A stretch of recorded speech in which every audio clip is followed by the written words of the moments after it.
On this National Day of Truth and Reconciliation, we encourage people across our city to reflect on what reconciliation means and consider what actions they might take in the coming year to work to build a better country through truth and reconciliation.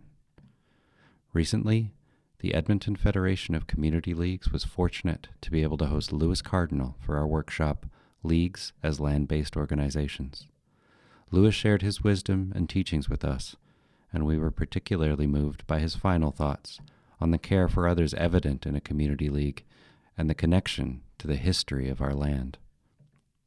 We share his words today in the spirit of reflection and reconciliation, in the hope that community leagues can be part of building a Canada where respect, understanding, care for others, and reconciliation are at the core of what it means to be Canadian. In the very center of our city, that tradition of helping each other is found as a very deep historical part of who Edmonton is. Because what Edmonton was prior to it being named Amiskawaskahegan, was Pehonan. And Pehonan simply meant a meeting place. And wherever people met to trade, it was called a Pehonan. Just like the French would call it rendezvous during the fur trade area. But prior to the fur era, the Northern Cree had identified all these gathering places, like Rossdale Flats, as Pehonan, because we would trade to do. Where are you? There's an eagle. There's a white-headed eagle. Now, there's a good sign. Yeah. So it happens all the time.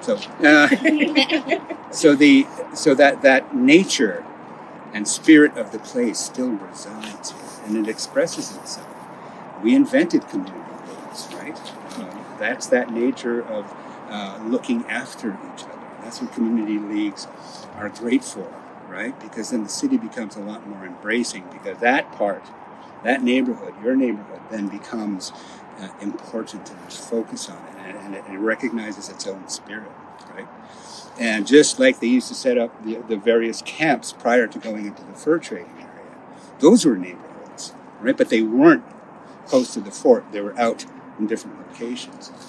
And so that is the nature, I think, of community leagues in so many ways, right? Is that you are looking after them.